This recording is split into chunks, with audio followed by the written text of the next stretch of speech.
Good evening मेरे प्यारे बच्चों।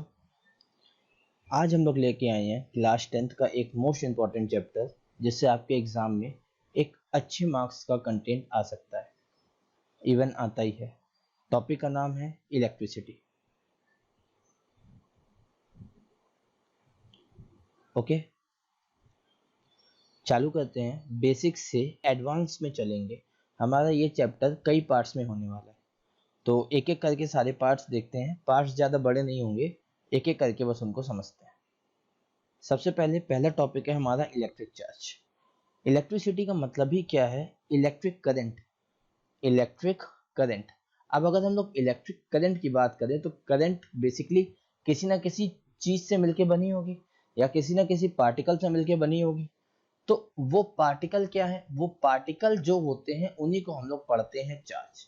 बेसिकली अगर चार्ज की बात करें तो चार्ज दो तरह के होते हैं, एक पॉजिटिव और एक निगेटिव।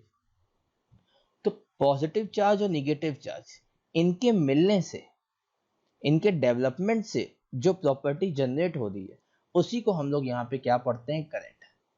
करंट को समझने के लिए हमें कई छोटे छोटे टर्म्स को समझना पड़ेगा, जिसमें से पहला टर्म है इलेक्ट्रिक चार्ज।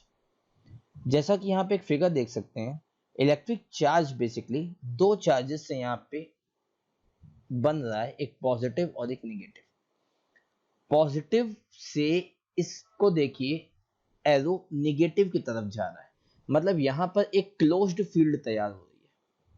क्लोज फील्ड का क्या मतलब है? क्लोज फील्ड का मतलब है कि यहाँ पे जो कर्व बन रहा है ये बंद है। तो अगर हम लोग इलेक्ट्रिक चार्ज के बारे में बात करें तो basically electric charge is the physical property of matter. अगर हम मैटर की तरफ जाएं तो मैटर से पहले हमको पढ़ना पड़ेगा, मैटर से पहले जो चीज हमको पढ़नी पड़ेगी वो है एटम। तो एटम में अपने को पता है क्या होता है? न्यूक्लियस। और न्यूक्लियस के अंदर क्या क्या पाया जाता है? प्रोटॉन और साथ में न्यूट्रॉन। इलेक्ट्रॉन कहाँ पाए जाते हैं? वो न्यूक्लियस के सराउंडिंग में, वो न्यूक्लियस के सराउंडिंग में होते हैं। ओके, तो यहां पर प्रोटॉन, न्यूट्रॉन और इलेक्ट्रॉन से मिलकर न्यूक्लियस बना, न्यूक्लियस से एटम बना, एटम से मॉलिक्यूल, मॉलिक्यूल कंपाउंड, और इसी तरह पूरी अर्थ, पूरी यूनिवर्स, इन सब चीजों का एक डेवलपमेंट हुआ। तो बेसिकली सबसे छोटे पार्टिकल अगर हम कहें, फंडामेंटल पार्टिकल्स कहें, तो वो कौन से होते हैं? वो होते हैं पॉजिटिव और negative charge particle. Okay, positive को बेसिकली हम लोग प्रोटॉन बोलते हैं, जबकि निगेटिव को हम लोग इलेक्ट्रॉन बोलते हैं। इनमें केवल चार्जेस का अंतर होता है। अगर इलेक्ट्रॉन की बात करें तो इसकी वैल्यू होती है -1.6 × 10⁻⁹, जबकि प्रोटॉन की वैल्यू सेम होती है, जबकि नेचर कैसा होता है? पॉजिटिव। ओके, लेकिन ये ध्यान रखना, मास अलग होता है। चार्जेस सेम होते हैं लेकिन जो मासेस होते हैं वो अलग होते हैं, उनको लोग बाद में डिस्कस करेंगे। ओके, तो यहां पर इनके मिलने से एक फील्ड तैयार होती है जिसको हम लोग बोलते हैं इलेक्ट्रिक फील्ड। जिसको क्या बोलते हैं? Electric field. और इलेक्ट्रिक नेचर के साथ साथ उसमें मैग्नेटिक नेचर भी होता है। इलेक्ट्रिक नेचर के साथ साथ उसमें मैग्नेटिक नेचर भी होता है। इसी वजह से ये जो फील्ड तैयार होती है इसको हम लोग बोलते हैं इलेक्ट्रोमैग्नेट या इलेक्ट्रोमैग्नेटिक फील्ड। ओके, कोई प्रॉब्लम हो कमेंट बॉक्स में आप लिख दीजिएगा, मेरा रिप्लाई आपके पास आ जाएगा। तो बेसिकली चार्ज के बारे में समझ गए। Charge are the fundamental property of matter. Charge are of two type, that is positive and negative. Okay, positive charges are known as proton while negative charges are known as electron. Value of proton and electron are same, only the difference in their nature. Electron has negative charge while proton has positive charge. Okay, तो हम आगे बढ़ते हैं। यहां तक आपको clear हो गया होगा।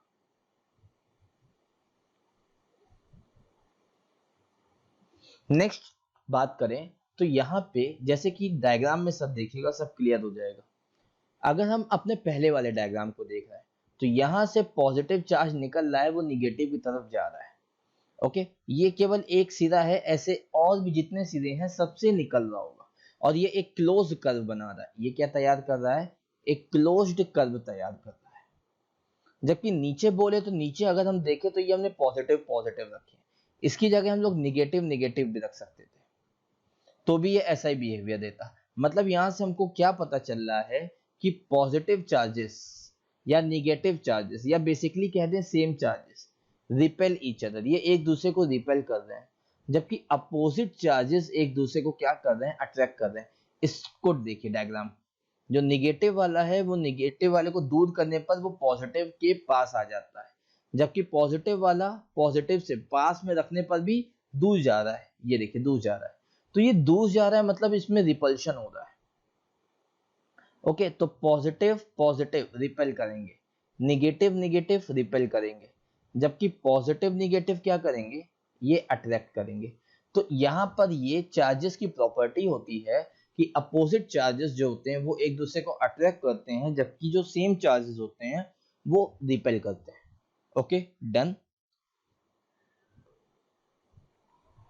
नेक्स्ट बात करते हैं यूनिट की। तो इलेक्ट्रिक चार्जेस की यूनिट क्या होती है, कूलॉम्ब। इलेक्ट्रिक चार्जेस की यूनिट क्या होती है, कूलॉम्ब, COULOMB। और इसको शो किससे करते हैं, C से। इसको शो किससे करते हैं, C से।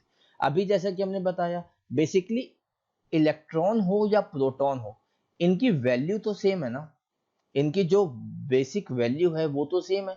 इसीलिए यहाँ पर एक कूलॉम्ब की अगर हम लोग बात करें तो जो बेसिक चार्ज लेते हैं वो कितना लेते हैं, 1.6 10⁻⁻19।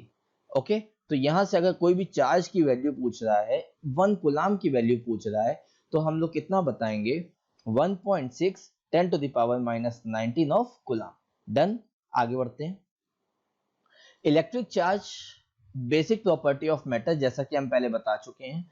ओके, इनकी वजह से क्या डेवलप हो रहा है, electric field and magnetic field.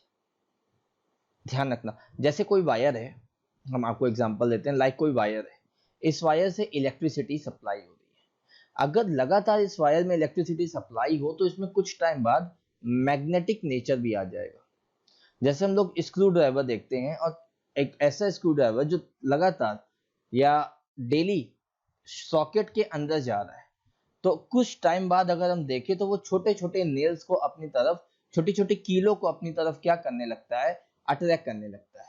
तो ऐसा वो क्यों कर रहा है, क्योंकि उसमें एक मैग्नेटिक प्रॉपर्टी डेवलप हो चुकी है, किसकी वजह से, इलेक्ट्रिक फील्ड या इलेक्ट्रिक प्रॉपर्टी की वजह से।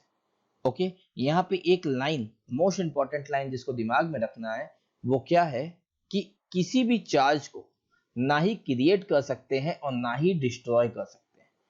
चार्ज और energy, charge as well as energy, both cannot be created, cannot be destroyed. Remember this, both cannot be created, cannot be destroyed. सो यहाँ से हमें क्या इंपॉर्टेंट टॉपिक पता चला, या क्या इंपॉर्टेंट पॉइंट पता चला कि चार्जेस या एनर्जी दोनों को ना ही क्रिएट कर सकते हैं ना ही डिस्ट्रॉय कर सकते हैं। Cannot be created, cannot be destroyed, only can convert in one form to another form. केवल एक फॉर्म से दूसरे फॉर्म में इनको क्या किया जा सकता है, कन्वर्ट किया जा सकता है। ओके, कोई भी प्रॉब्लम आए तो कमेंट सेक्शन में आप मैसेज कर दीजिएगा। नाउ आगे बढ़ते हैं और अगला टॉपिक देखते हैं। यहाँ पे एक छोटा सा क्वेश्चन हमने लिया है, पीछे एक छोटा सा फॉर्मूला हम आपको बताते हैं जो कि अभी हमने नहीं बताया। जो चार्ज होता है यानी कि Q, ये बेसिकली किस पे डिपेंड कर रहा है, दो चीजों पे, या ऐसे कह लें ये डिपेंड कर रहा है नंबर ऑफ इलेक्ट्रॉन्स पे। ओके, क्योंकि जितना ज्यादा नंबर ऑफ इलेक्ट्रॉन्स होंगे उतने ही ज्यादा चार्ज बढ़ते जाएंगे। अगर एक इलेक्ट्रॉन है तो चार्ज कम, 2 इलेक्ट्रॉन में थोड़ा ज्यादा, 3 इलेक्ट्रॉन में और ज्यादा। तो जो इलेक्ट्रॉन्स के साथ साथ यहाँ पे चार्ज की वैल्यू क्या होती जा रही है, बढ़ती जा रही है। तो यहाँ से एक फॉर्मूला आता है Q is equals to NE। आपके पूरे लेक्चर्स में आपको अच्छे खासे न्यूमेरिकल मिलेंगे, तो न्यूमेरिकल की टेंशन बिल्कुल मत लीजिएगा। बस देखिए आखिरी में कुछ क्वेश्चंस होंगे जो होमवर्क में होंगे, वो भी करिएगा। ओके, तो यहाँ पे इसने क्या कहा है, calculate the number of proton. What we have to calculate, we have to calculate number of proton, that is n। यहाँ पे n कैलकुलेट करना है, so this will be Q by E। Okay, अगर इसकी बात करें तो Q यहाँ पे क्या दिया है, सोचिए Q यहाँ पे दिया है इन्होंने 1 ऑफ कूलॉम्ब। Q यहाँ पे कितना दिया है, Q दिया है 1 ऑफ कूलम, पुट करते हैं। और E कितना है 1.6 10 to the power minus 19। Done. इसकी कैलकुलेशन कैसे करेंगे, तो कैलकुलेशन के लिए -19 ऊपर जाएगा तो +19 डिवाइडेड बाय 1.6। ओके, पॉइंट हटा 10 आया। अगर हम इससे एक 10 इसको और दे दे तो ये 100 हो जाएगा, यहाँ पे पावर 18 हो जाएगा। ऐसा क्यों किया, ताकि इसको हम लोग आराम से 16 से डिवाइड कर सकें, और ये आंसर आ जाएगा 6.25 10 टू द पावर 18। और ये क्या आए हैं, ये आए नंबर ऑफ प्रोटॉन, मतलब उस समय कितने प्रोटॉन प्रेजेंट रहे होंगे, 6.25 10 टू द पावर 18। डन। कोई भी दिक्कत हो तो कमेंट सेक्शन में पूछ लीजिएगा। आगे बढ़ते हैं। अब बात करते हैं यहां पर चार्जिंग की या कंडक्टेंस की। Okay, electrical conductance. तो कंडक्टेंस दो तरह का होता है, एक कंडक्टर और दूसरा इंसुलेटर या कंडक्टेंस। ओके, कंडक्टर या इंसुलेटर ये किसके अंदर आए हैं, ये आए हैं कंडक्टेंस में। कंडक्टेंस का मतलब क्या होता है कि इलेक्ट्रिसिटी कब फ्लो कर रही है या कब नहीं कर रही है। तो यहां पर अगर हम बात करें तो कंडक्टर क्या होता है, पहले कंडक्टर समझते हैं। तो कंडक्टर्स आर दो device in which we can flow या in which electricity can flow, in which electricity can flow. जैसे यहाँ पे देखिए, इसको तो सब जानते होंगे, पिका पिका। तो अगर हम इस पिकाचो की बात करें तो यहाँ पे देखिए, इससे इलेक्ट्रिसिटी कंडक्ट हो रही है, मतलब ये एक क्या है, कंडक्टर। खैर इसको एग्जाम पे मत लिखाइएगा। ओके, तो a conductor is an object or type of material that allow flow of charge. मतलब ये अपने से क्या कर रहे हैं, ये अपने से चार्ज को पास होने दे रहे हैं। जैसे हम इसकी बात करें, ये देखिए यहाँ पे अंदर वायर होगा, वायर में करंट फ्लो हो रहा होगा, और पिकाचू की बॉडी से होते हुए आगे भी जा रहा है, अर्थ में भी जा रहा है। ओके, तो यहाँ पे इसकी बॉडी किसका काम कर रही है, कंडक्टर का। तो रिमेंबर कंडक्टर क्या होते हैं, conductor are those devices from which electron can flow easily, electron easily pass कर सकते हैं, फ्लो कर सकते हैं। ओके, मटेरियल कौन कौन से इसके एग्जांपल्स क्या हैं, इम्प्योर वाटर, मेटल्स एसेट्रा, बहुत सारे होते हैं। मेटल्स में कोई भी मेटल बोल सकते हैं। Okay, aluminium, copper, iron, gold. Okay, तो कोई भी यहां पर हम इस तरह बोल सकते हैं, गोल्ड AU और सिल्वर AG। ये ध्यान रखना, सिंबल केमिस्ट्री में पढ़े होंगे। तो इस तरह से यहाँ पे हम लोग ने कंडक्टर समझा। कंडक्टर क्या होते हैं, कंडक्टर्स ऐसी डिवाइसेस होती हैं जिनसे इलेक्ट्रिसिटी पास हो सकती है, जिनसे इलेक्ट्रिसिटी क्या हो सकता है, पास हो सकता है। यहाँ पे इम्प्योर वाटर क्यों कहा, ये क्वेश्चन पूछा जाता है। Why impure water is a good conductor of electricity, because it has ion in the form of impurities। मतलब इसमें जो impurities है वो किसका काम कर रही हैं, वो आयंस का काम कर रही हैं। और आयंस कौन से आयन, पॉजिटिव या निगेटिव, जिसकी वजह से क्या फ्लो हो रहा है, जिसकी वजह से यहाँ पे इलेक्ट्रिसिटी फ्लो हो रही है। ओके, अगर यहाँ पे प्योर वाटर होता तो प्योर वाटर में इलेक्ट्रिसिटी सप्लाई नहीं होती, इस बात का ध्यान रखना। केवल इम्प्योर वाटर में इलेक्ट्रिसिटी सप्लाई हो सकती है, अदरवाइज इलेक्ट्रिसिटी सप्लाई नहीं होगी वाटर में। डन। आगे बढ़ते हैं। कंडक्टर के बाद अगला क्या है, इंसुलेटर। तो नॉर्मली सी बात है, वो कंडक्टर का क्या होगा, अपोजिट। ऐसी डिवाइस जिससे इलेक्ट्रिसिटी या इलेक्ट्रॉन्स पास नहीं कर सकते, जिनसे इलेक्ट्रिसिटी या इलेक्ट्रॉन्स पास नहीं कर सकते। इंसुलेटर्स ऐसे मटेरियल होते हैं जो अपने अंदर से इलेक्ट्रॉन को फ्रीली अलाउ नहीं करते पास होने में। ओके, जैसे वुड हो गया या रबड़। अक्सर आपने इलेक्ट्रिशियंस को देखा होगा, वो रबड़ के ग्लव्स पहनते हैं।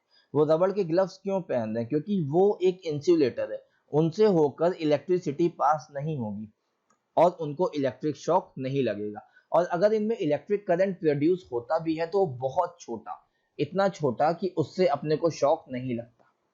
ओके, तो वो भी कब, जब वो किसी इलेक्ट्रिक फील्ड के इन्फ्लुएंसेस में होगा, मतलब जब वो किसी इलेक्ट्रिक सोर्स से कनेक्ट है, ओके, तब बहुत बेसिक सा इलेक्ट्रिक शॉक जनरेट हो सकता है, लेकिन वो इतना पावरफुल नहीं होता कि किसी को नुकसान पहुंचाए। तो यहाँ पे बहुत सारे एग्जांपल है, plastic, wood, dry air, okay, styrofoam, paper, रबड़, ग्लासेस एसेट्रा, ये सभी किसके एग्जांपल हैं? ये सभी इंसुलेटर्स के एग्जांपल है। Remember, insulators can not conduct electricity while conductors can conduct electricity, okay, इनके एटलीस्ट दो दो तीन तीन एग्जांपल तो याद रखने ही रखने। आगे बढ़ते हैं। अब यहाँ पे बात आती है इलेक्ट्रिसिटी के टाइप्स की। तो इलेक्ट्रिसिटी अभी तक हम जितना समझ के आ रहे हैं, यहाँ पे अब एक अच्छा कॉन्सेप्ट आया है। इलेक्ट्रिसिटी दो तरह की होती है, एक होती है स्टैटिक इलेक्ट्रिसिटी और अगली होती है डायनेमिक इलेक्ट्रिसिटी। जितनी बात हम लोगों ने करी है वो हम लोग ने बात करी है डायनेमिक इलेक्ट्रिसिटी की। तो बेसिकली डायनेमिक इलेक्ट्रिसिटी क्या होता है? Dynamic electricity is the flow of electric charge, generally electric charge Q is equals to NE। इसका जो फ्लो होता है किसी भी वायर में या किसी भी कंडक्टर में, उसी फ्लो को हम लोग यहाँ पे क्या पढ़ते हैं? Dynamic electricity. डायनेमिक का मतलब क्या होता है? मोशन करना, ओके। तो जब भी करंट मोशन करेगा या इलेक्ट्रॉन या कोई भी चार्ज पार्टिकल मोशन करेगा, तो उसको हम लोग यहाँ पे क्या कहेंगे? Dynamic electricity. डन। जैसे हम इसमें देख रहे हैं, यहाँ पर एक सोर्स है, यहाँ पर एक सेल है, इस सेल किसका काम कर रहा है? सोर्स का काम कर रहा है, ओके। इस सेल के दो टर्मिनल हैं, ये पॉजिटिव और ये निगेटिव। यहाँ पे एक बात हम ध्यान रखेंगे, सेल में क्या होता है, जैसे इलेक्ट्रॉन अलग, अगर पूछता है करंट की डायरेक्शन क्या है, तो करंट की डायरेक्शन होती है opposite to the direction of electron, opposite to the direction of electron. मतलब अगर इलेक्ट्रॉन आगे जा रहे हैं तो करंट कहाँ जाएगी? पीछे की तरफ। ऐसे ही सेल में अगर बात करें तो जैसे माइनस टर्मिनल है, ये देखिए यहाँ से ये करंट ऐसे निकल रही है और इधर की तरफ सप्लाई हो रही है, ओके। तो इस समय करंट रुकी हुई नहीं है कहीं पर भी, वो मोशन कर रही है, और इसी मोशन को हम लोग ने यहाँ पे क्या नाम दिया है? Dynamic electricity. तो इलेक्ट्रिसिटी के दो टाइप में से एक टाइप कौन सा था? Dynamic electricity. अब हम लोग दूसरा टाइप देखते हैं, स्टैटिक इलेक्ट्रिसिटी, ओके। अब स्टैटिक इलेक्ट्रिसिटी क्या होता है? जैसे क्लाउड, बादल, इससे जो करंट गिर रही है वो बहुत जगह नहीं फैल रही है, वो केवल एक ही पॉइंट पे या एक ही एरिया पे आके गिर रही है ना। तो और बहुत हाई अमाउंट होता है, अगर किसी बिल्डिंग पे करंट गिर रही है तो पूरी पूरी बिल्डिंग खराब हो जाती है। कहीं भी गिर रही है तो मतलब वो बहुत ज्यादा नुकसान करती है। ऐसे क्यों? क्योंकि वो इम्बैलेंस सोर्स है। इम्बैलेंस का मतलब क्या है? वो ऐसा नहीं है कि बिल्कुल बैलेंस आगे बढ़ रही है, वो एक इम्बैलेंस सोर्स आ गया इलेक्ट्रिसिटी का, और बहुत ज्यादा हाई पावर के साथ वो एक जगह पर, केवल एक ही जगह पर फोकस कर रहा है, ओके। तो हम यहाँ पे ये कहेंगे, the charges remain until it is able to move away by means of electric current. मतलब क्या है कि एक ही पॉइंट पे उसका सारा का सारा फोकस हो रहा है और एक ही जगह पे वो जाके फॉल हो रही है, इसीलिए इसको यहाँ पे नाम क्या दिया गया है? Static electricity. जैसे हम इसके थ्रू देख रहे हैं, यहाँ पर एक स्पाइडरमैन मूवी का सीन है, जिससे निकलने वाली ये जो करंट है वो केवल एक ही जगह जाके डिस्ट्रीब्यूट हो रही है, ना कि हर जगह फैल रही है। ऐसे ही अगर हम यहाँ पर एक सेल देखें तो इससे जो डिस्ट्रीब्यूशन हो रहा है करंट का, वो लिमिटेड सोर्स में हो रहा है, ऐसा नहीं है कि वो हर जगह फैल रहा है। तो इस तरह से यहाँ पे जो एक इम्बैलेंस सोर्स डिस्ट्रीब्यूशन हो रहा है, उसी को हम लोग यहाँ पे क्या नाम दे रहे हैं? Static electricity. डन। आगे बढ़ते हैं। So remember, electricity are of two type, first is static and second is dynamic. Definitions लिखी हैं, नोट्स आप बना सकते हैं, अदरवाइज हम पीडीएफ के फॉर्म में इसको अपलोड कर देंगे। अब आगे बात करते हैं इलेक्ट्रिक पोटेंशियल की। ये बहुत बड़ी हम लोग ने सीरीज नहीं बनाई है, छोटे छोटे इसके कुछ पार्ट्स रहेंगे, और उसी पार्ट्स में आपका इलेक्ट्रिसिटी बहुत इजीली खत्म हो जाएगा। अब अपने को बात करनी है इलेक्ट्रिक पोटेंशियल की। इलेक्ट्रिक पोटेंशियल क्या होता है? जैसे कि यहाँ पर हम एक वायर देख रहे हैं, ये एक वायर है, इस वायर के अंदर कुछ प्रोटॉन्स होंगे और कुछ इलेक्ट्रॉन्स होंगे। जैसे कि हम देख पा रहे हैं ये इलेक्ट्रॉन्स यहाँ पे मूव कर रहे हैं। ओके, इन इलेक्ट्रॉन्स के मूव करने की वजह से क्या डेवलप होता है? इलेक्ट्रिसिटी। अगर इन इलेक्ट्रॉन्स को रोक दिया जाए तो कभी भी इलेक्ट्रिसिटी प्रोड्यूस नहीं हो सकती। ओके, जैसे कि अगर हम इंसुलेटर्स में बात करें तो उसमें भी इलेक्ट्रॉन्स होते हैं, लेकिन उनमें फ्री इलेक्ट्रॉन्स नहीं होते। इसकी बात हम लोग अभी आगे करेंगे। ओके, पहले इलेक्ट्रिक पोटेंशियल समझ लेते हैं। तो इलेक्ट्रिक पोटेंशियल क्या होता है? जब भी ये इलेक्ट्रॉन एक पॉइंट से दूसरे पॉइंट तक जाते हैं, जब भी ये इलेक्ट्रॉन्स या चार्ज पार्टिकल एक पॉइंट से दूसरे पॉइंट तक जाते हैं, तो नॉर्मल सी बात है इनको कुछ वर्क करना पड़ता होगा, है ना? इनको कुछ वर्क करना पड़ता होगा। वही वर्क और चार्ज का रेशियो, उसी वर्क और चार्ज का रेशियो हमारा क्या कहलाता है? वर्क और चार्ज का रेशियो हमारा क्या कहलाता है? V, यानी इलेक्ट्रिक पोटेंशियल। अभी डेफिनेशन पढ़ते हैं, अभी यहाँ पे डेफिनेशन पढ़ते हैं। यहाँ पे पहले एक बार समझते हैं फिर से कि चार्ज जो है उसको हम लोग लेकर आ रहे हैं, एक पॉइंट से दूसरे पॉइंट तक वो मूव कर रहा है। अब वो एक पॉइंट कहीं भी हो सकता है, वो हमारे पास में हो सकता है या हो सकता है वो एक पॉइंट बहुत दूर हो। जैसे कि यहाँ पे समझते हैं, सपोज ये एक पॉइंट बहुत दूर है। बहुत दूर का मतलब हमने बोल दिया कहीं इंफिनिटी पे। ओके, अच्छा, इंफिनिटी मतलब बहुत दूर, और डिस्टेंस बढ़ने के साथ साथ जो फोर्स होता है वो कम होता है। अगर दो मैग्नेट पास पास रखे हैं तो उनमें फोर्स ज्यादा होगा, जबकि अगर उन्हीं मैग्नेट को दूर दूर कर दे तो फोर्स की वैल्यू बहुत कम हो जाएगी। तो यहाँ पर डिस्टेंस बहुत ज्यादा है, इनफाइनाइट डिस्टेंस होने की वजह से लगभग लगभग यहाँ पे लगने वाला पोटेंशियल या फोर्स कितना होता है? 0 होता है। अब जैसे जैसे ये पास आएगा, जैसे जैसे ये पास आएगा, नॉर्मली सी बात है इसको कुछ वर्क करना पड़ेगा। ओके, यहां से यहां तक इसको आने में, या हमें कुछ वर्क करना पड़ेगा इसको लाने में। तो इस वर्क और इस चार्ज का जो रेशियो होता है, अच्छा, चार्ज भी यहाँ पे कैसा है? Point charge. Point charge basically बहुत छोटे होते हैं, बहुत छोटे चार्ज पार्टिकल जिसको हम लोग कैरी कर सकें इजिली। तो यहाँ पे V is equals to W upon Q, एक रेशियो किसका किसका? वर्क डन और चार्ज का रेशियो क्या कहलाता है? पोटेंशियल कहलाता है। ओके, डेफिनेशन पढ़ते हैं। The electric potential at a certain point in an electric field. Okay, electric field के अंदर की बात हो रही है। Defined as the amount of work, okay, जो वर्क हम लोग कर रहे हैं to move a unit positive charge from infinity. Infinity मतलब बहुत दूर, ठीक है, जहां पे लगभग लगभग इलेक्ट्रिक फील्ड कैसी हो या इलेक्ट्रिक फोर्स कैसा हो? निग्लेजिबल। निग्लेजिबल मतलब बिल्कुल छोटा, जिसको काउंटलेस, जिसको काउंट नहीं किया जा सकता। और इसको कहां तक ला रहे हैं? एक डेड पॉइंट। डेड पॉइंट का मतलब क्या है? फील्ड के अंदर नॉर्मल सा कोई एक पॉइंट। ओके, इसको किससे रिप्रेजेंट करते हैं? V से। किससे रिप्रेजेंट करते हैं? V से। सो यहाँ पे फॉर्मूला क्या आ गया? V is equals to W upon Q not. I hope यहाँ पे टॉपिक क्लियर होगा। एक बार दोबारा से बोलते हैं, इलेक्ट्रिक पोटेंशियल क्या होता है? Electric potential is the amount of work done to bring a unit charge or test charge from infinity to one point in electric field। किसी बहुत छोटे चार्ज पार्टिकल को, किसी बहुत छोटे चार्ज पार्टिकल को इंफिनिटी से इलेक्ट्रिक फील्ड के अंदर लाने में जितना भी वर्क हो रहा है, कार्य हो रहा है, उसको और चार्ज के रेशियो को ही हम लोग यहाँ पे क्या कहलाते हैं? कहते हैं इलेक्ट्रिक पोटेंशियल। आई होप ये चीज क्लियर हो गई होगी। इसका फॉर्मूला क्या होता है? W upon Q. इसकी यूनिट कितनी होती है? तो यूनिट हम लोग यहाँ पे जूल पर कूलॉम भी बोल सकते हैं, या फिर क्या पढ़ेंगे? वोल्ट। डन, आगे बढ़ते हैं।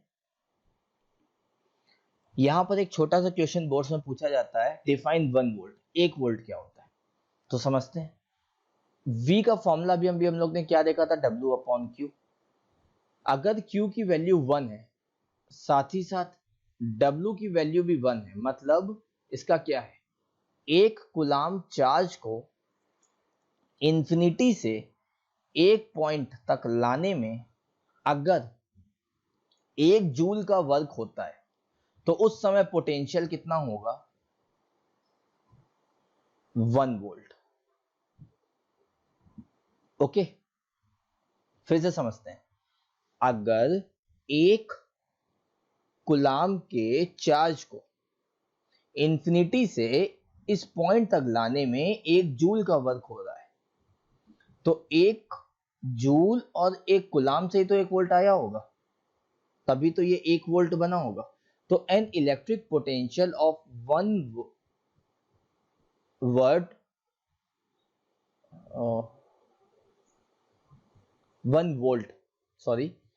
volt at a implies that 1 joule of work is done to move a unit positive from infinity to that point। Infinity से किसी एक पॉइंट तक लाने में जब 1 जूल वर्क होगा, ओके, किसको लाने में, 1 कूलाम के पार्टिकल को लाने में, तो उस समय जो हमारी पोटेंशियल होगी वो क्या कहलाएगी, 1 वोल्ट। डन। अब जैसे यहाँ पे हमने एक एग्जांपल लिया है या एक डायग्राम है छोटा सा, इसको समझते हैं क्या है ये।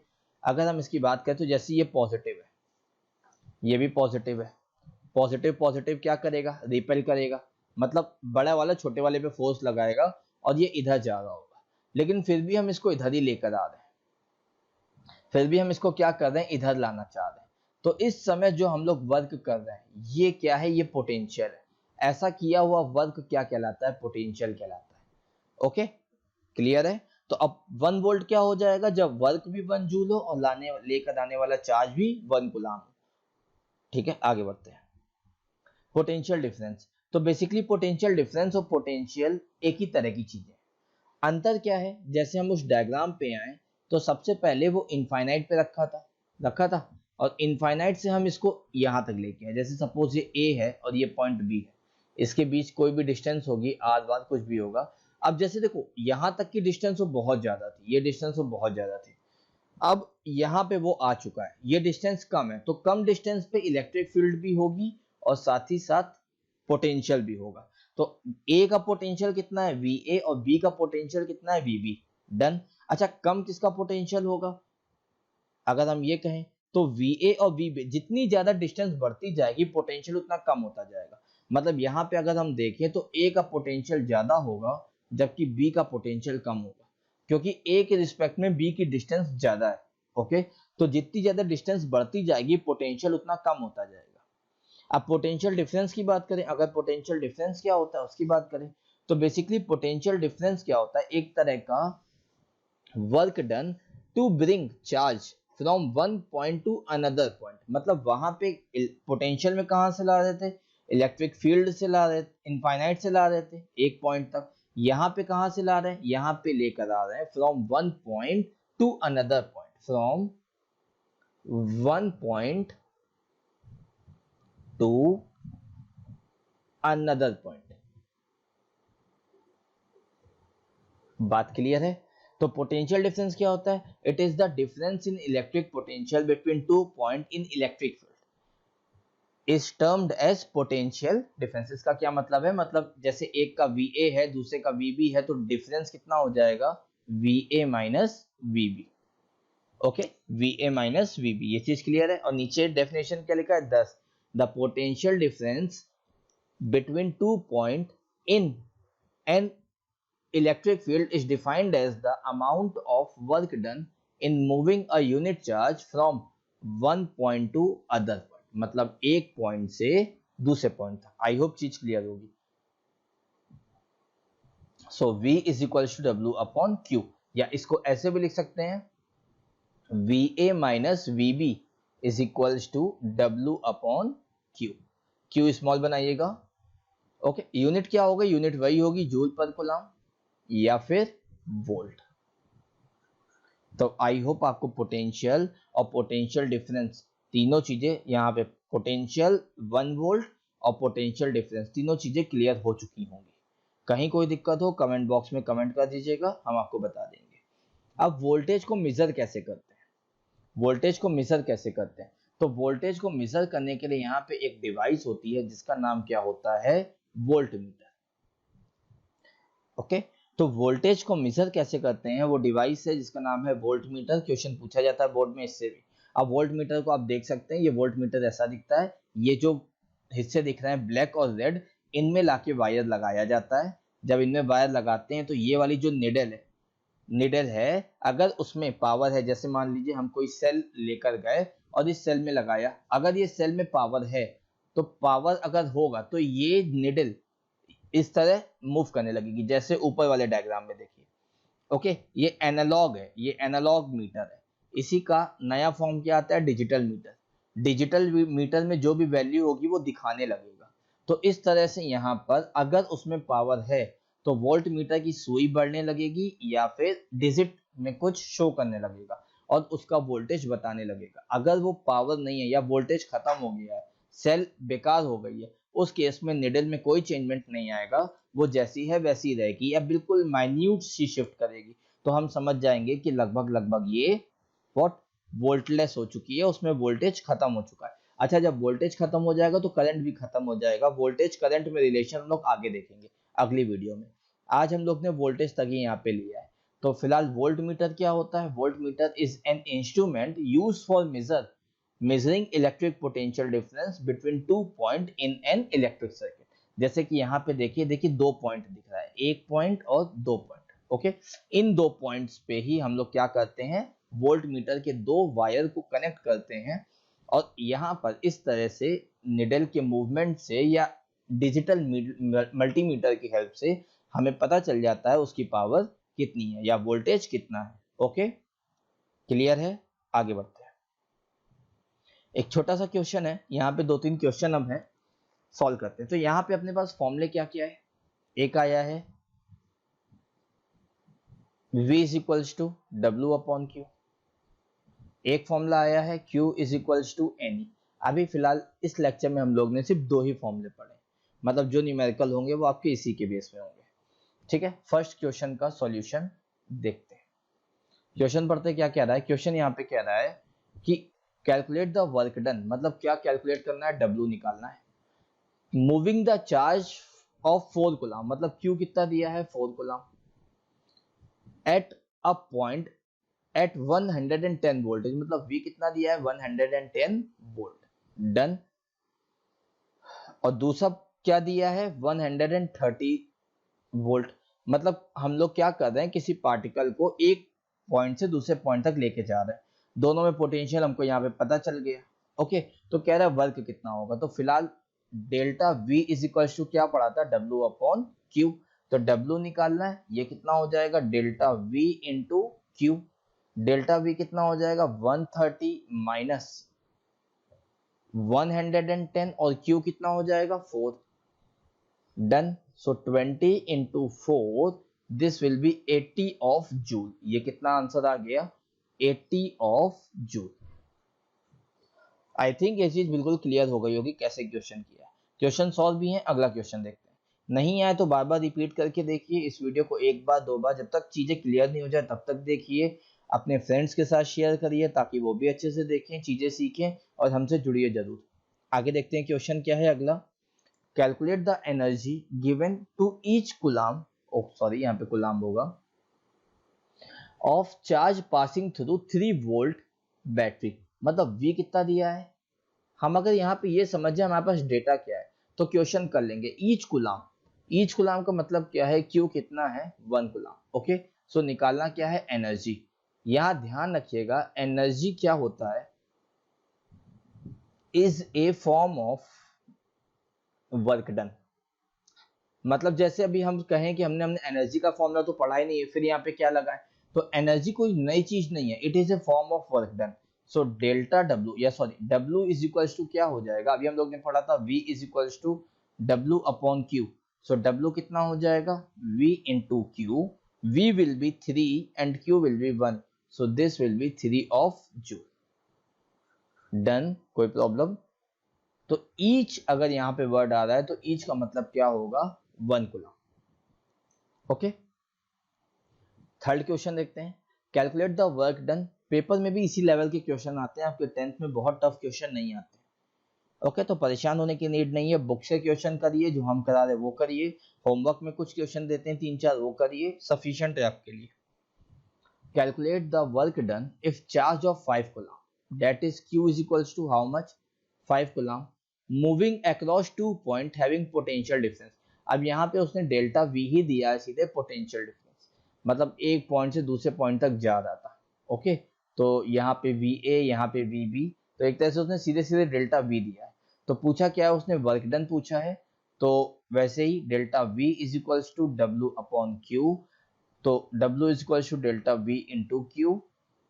डेल्टा वी कितना है यहाँ पे, डेल्टा वी हो जाएगा आपका 15 गिवन था, और ये है सी कितना था, सॉरी 5, तो 15 5 जा 75 ऑफ जूल।